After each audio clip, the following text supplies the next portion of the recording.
Hello and welcome back to another module. In this module, I'm going to cover again GDAX. So I just showed you all the statistics of GDAX. Again, GDAX is basically kind of like a sister company to Coinbase. They're owned by the same company and they share all the same statistics aside from the fees. Like I mentioned, GDAX is a little bit less on fees as opposed to Coinbase. It is a little bit more complicated to use, but let's go in and show you. I'm going to close down the old Coinbase tabs and go to gdax.com.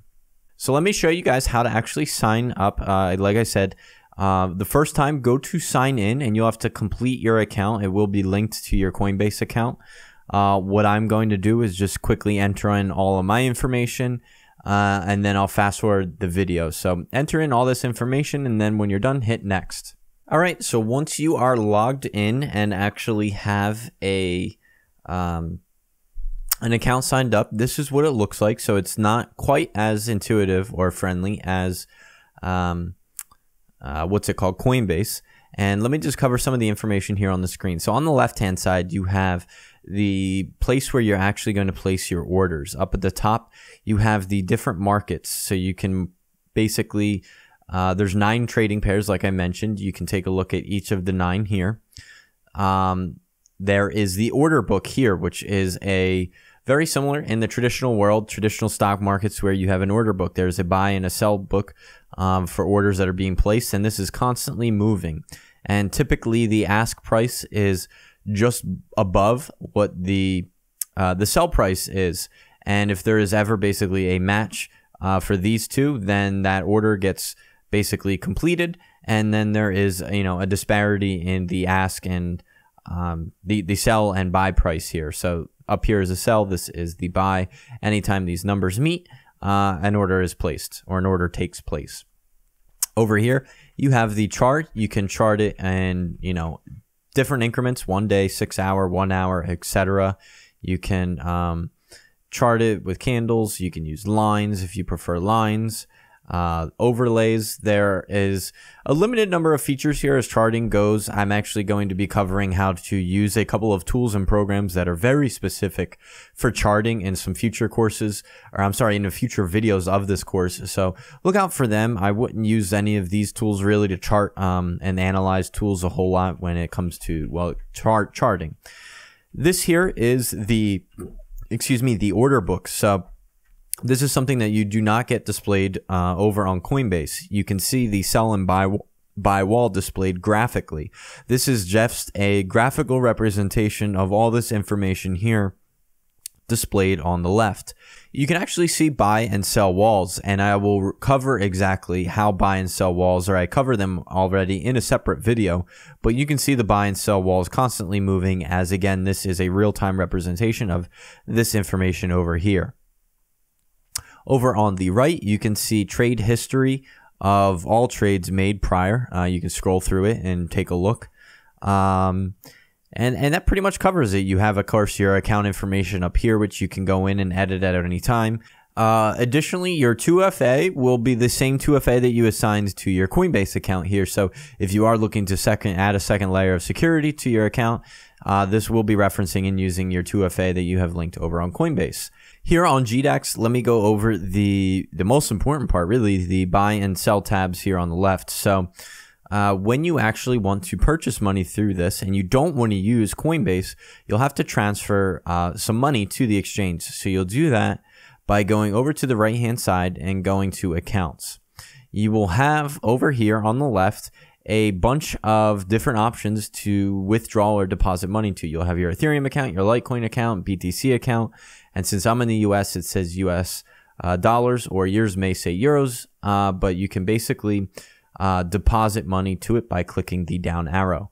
You can do this through a bank wire, a bank account, or even transferring money directly from your Coinbase account. But you'll need to transfer some money first to be able to purchase anything. You can also use the deposit, the up arrow to actually withdraw some of your funds to your bank account, a bank wire, or your Coinbase account.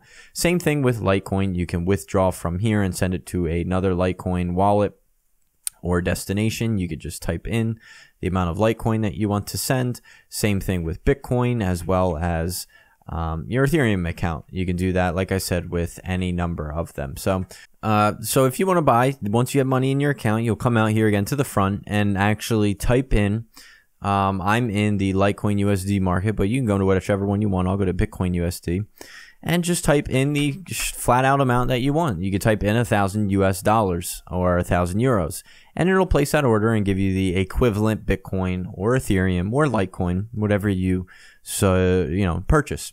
Now, you are going to be charged a small fee, smaller than Coinbase, because this exchange basically is not quite as intuitive.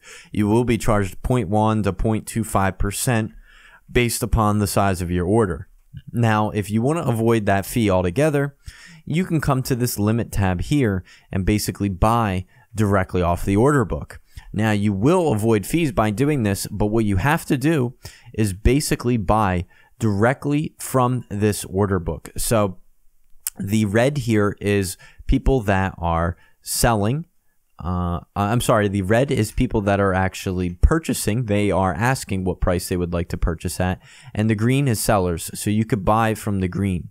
So if you come in here and you click on one of these prices here, now this is the very top is the price that people are actually selling their Bitcoin for, 9097 at the moment. And it changes in real time. It's constantly fluctuating. But you could go in and actually select one of these prices directly off of the order book, because there is an order being, out there. The market size, you can see that means that there is an order. Someone is selling 1.01 Bitcoin now for 9096, and it's constantly changing. There's always orders being added and placed in there. But so if you go into the order book here and you just select a random price and you buy directly off of that order book at that price, you can type in, you'll have to do the amount, you'll have to actually type in how much Bitcoin you want to buy at that price, say 0.05. It'll calculate down there the total for you in the equivalent dollar amount, and then hit place buy order, and you won't be charged any fee at all. This is a technique that's often overlooked, and this is a great way to get around fees. You do, like I said, have to actually purchase off the order book to avoid those fees, and it is not the most intuitive thing, but as I just demonstrated to you, it's not very hard. All you have to do is buy directly from one of these prices listed here on this order book here. And then, like I said, you can deposit and withdraw using this tab here to other accounts. You can withdraw it to another BTC address by clicking here. And you can do the same thing with all the other markets. They're all listed here. So depending upon which one you'd like to use, you can even transfer between two different cryptos here from Bitcoin to Litecoin at different prices. And I think that pretty much covers GDAX as a whole. Again, GDAX and Coinbase are probably one of the most friendly exchanges out there. They're one of the most widely used. They have a lot of volume and liquidity. They have they're very reputable. They've been established. They've been in operation for over half of a decade now. And they, like I said, they're extremely popular, so I would feel very safe using them. And as I mentioned earlier, Coinbase is one of the only exchanges in the world that actually insures U.S. citizens' money up to $250,000. So I hope you enjoyed this module, and join me in the next one.